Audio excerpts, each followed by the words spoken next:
Tyler Hoover here, host of the Hoovies Garage YouTube channel and Barrett-Jackson's live coverage on history and FYI. This is really a dream job of mine that dates back to me watching the show as a kid on TV over 20 years ago. I finally begged my dad to going to Barrett-Jackson in Scottsdale in person in 2004, and I was hooked ever since. Now, since I got this job, the primary purpose for me is to preview cars that I think are interesting. So let's start with one of my favorite previews from Houston, a 1979 Ford Bronco that was an incredible survivor with a really cool graphic scheme that I had never seen before. Back 40 years now to the Bronco with Lot 787, a 1979 Bronco, and this one is incredible because of its originality. We have only 30,000 miles on this thing, and look at the inside. The interior, I wonder why they don't take more styling risks with the, fancy upholstery. Of course, the burl wood, maybe the Bronco can add this later into their production, but original interior, and this is an original option to the Bronco, this visibility package, the graphics. Why don't we do graphics on new cars anymore, especially something like this that is reflective? If you move back and forth with the camera, you can see it's sort of like a high visibility jacket or a road construction cone. So if somebody were to hit this thing, they would have to come up with a pretty good excuse, because how can you miss this crazy Bronco survivor?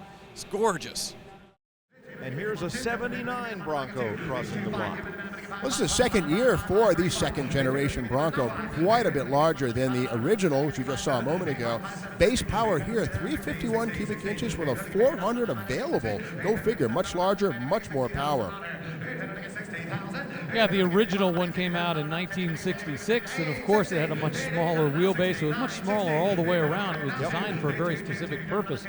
At this point in the Bronco world, they were really beginning to follow where the Blazer had decided to go, which was really base it more off of a truck chassis. And think about it, just a few years later, we were into the Bronco 2, which was going back to a much smaller style. Something seen here is air conditioning, which is something we couldn't even think about getting on the first-gen Bronco, but was found here. And in fact, 62% of all Bronco buyers in 79 went for the air conditioning. I would.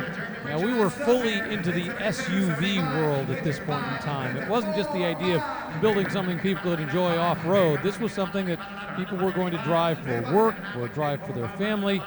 This was something that was a true sport utility vehicle. And this one's only been driven 31,000 miles. That helps account for that $74,000 winning bid. Now, I normally spend most of my time in the staging lane previewing cars, but occasionally they let me up on the block to tap dance with Mike, Mags, and Rick on a car I really, really like. And this Mercedes Maybach limousine, oh, so cool. Put me in the lap of luxury. Pinkies up, everybody. Pure luxury, a 2008 Maybach 62 limousine. Now, this was built to compete with, say, a Rolls-Royce Phantom. It kind of looks like an S-Class, but it's its own chassis, and it was $400,000. They had the 57, which was the short wheelbase. This one is the 62, which is the long wheelbase, so pretty much a factory limousine.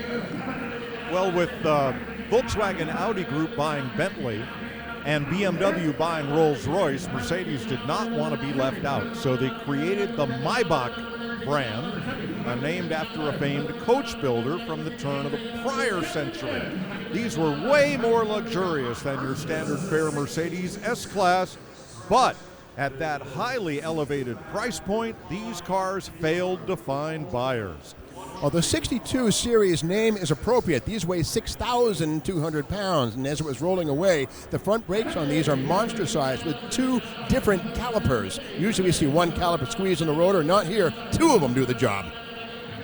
Now, if you're a backseat driver, this is definitely the car for you. You have so much interior space, and then you see up here, you have the gauges. You can see how fast you're going, so you can really tell the driver to speed up, slow down, and how quickly you're getting to your destination. But look back here, look at all the room you have, along with the footrest, the TV screens. I think there's even champagne flutes in here if you want to toast something.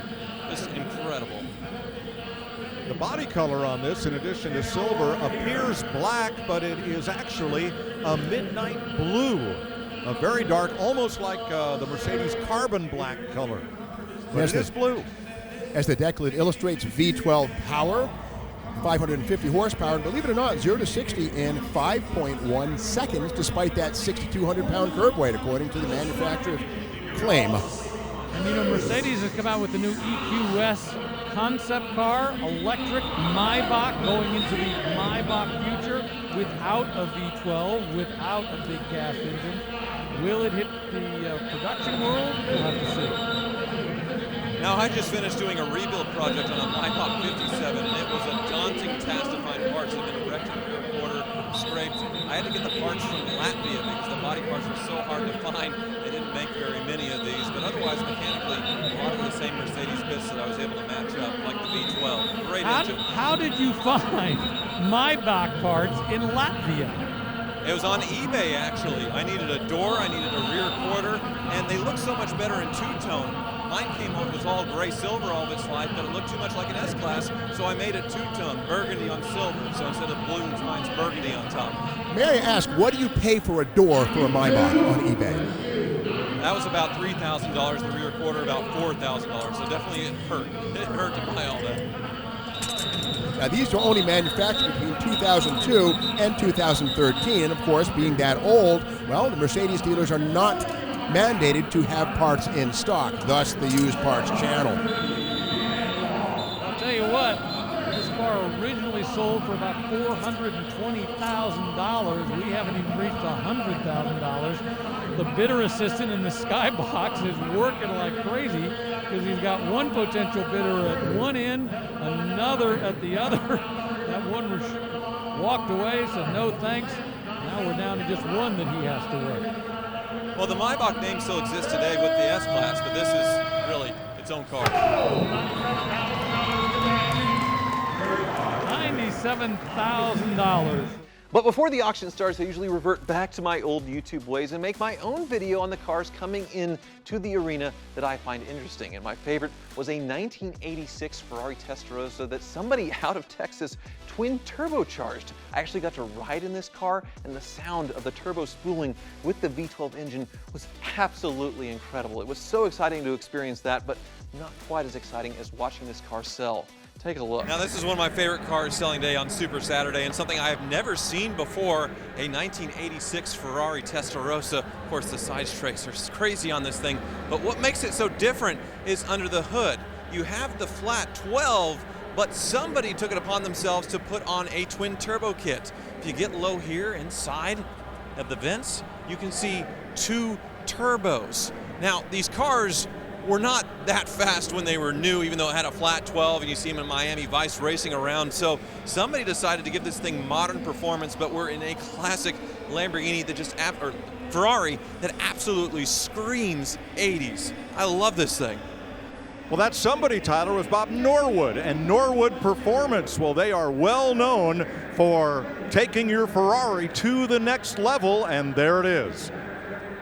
This Ferrari has been kept in Texas over the last 2 decades. Ladies and gentlemen, receipts including total well over $90,000 worth of things that have been done in 2002 and 2004. Make some noise, Houston. Here's your Ferrari Testarossa.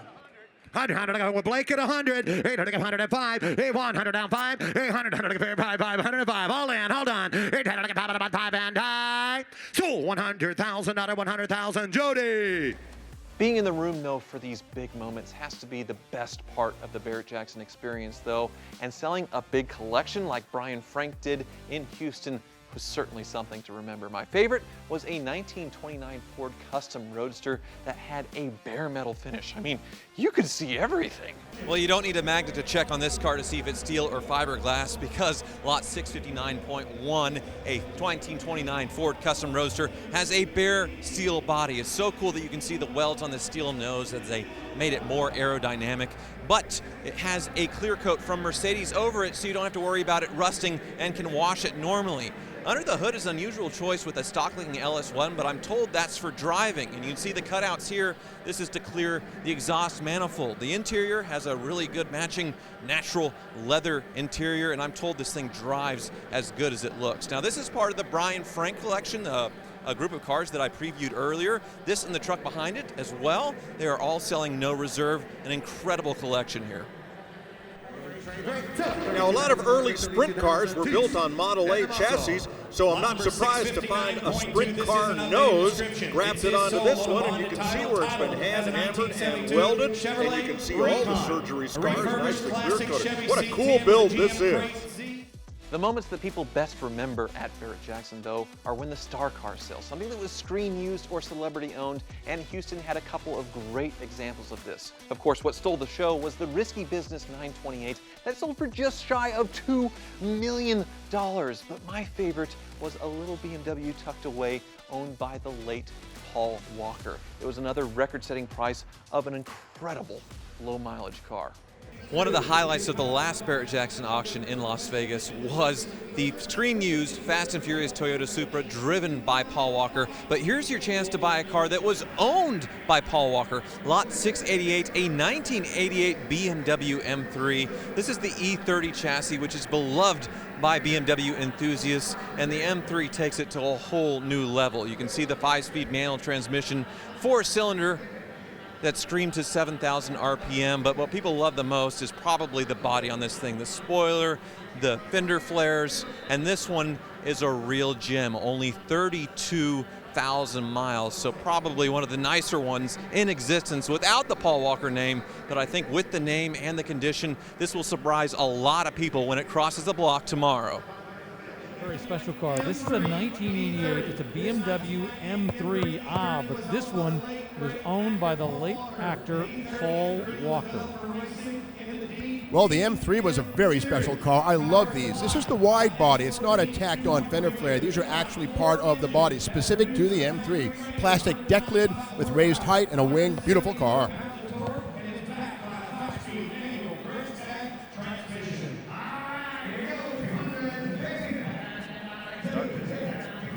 He's asking 200. 40, 50. It'll be 60.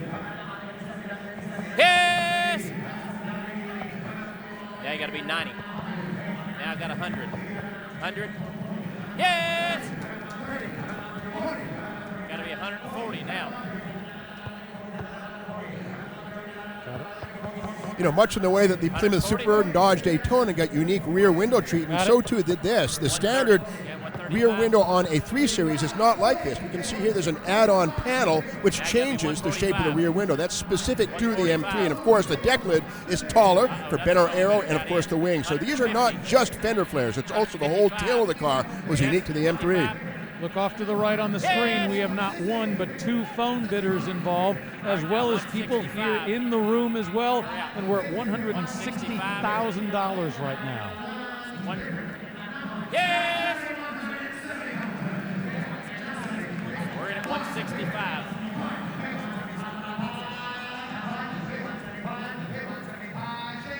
This one is not a radio delete, but that was certainly a possibility on these cars. Twin cam, side draft fuel injected 4-banger in here. Very different engine from the 318 or 325i. All right, keep us at 170. Good.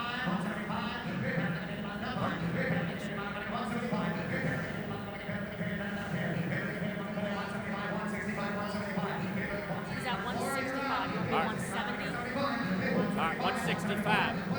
We're in at 165. Well, there are only about 5,000 of these made. This one has less than 33,000 miles on the odometer. I love these cars. I went to Clark University in Worcester, Massachusetts, and these were kind of the preppy cars. A lot of the kids had these 318i's. Not so many M3s. Well, like the auctioneer said, if you're in the room, you're not in the auction right now. It just sold over the phone for $167,000. It was my pleasure bringing you my favorite moments from the inaugural Barrett-Jackson Houston auction. And if you like this video, hit the button. There's a little like button right down below, along with a subscribe button. If you haven't subscribed to Barrett-Jackson, be sure to do so. And there's a lot more fun lists that you can watch right now. Just keep going. It's a long playlist. It'll fill up your evening full of fun.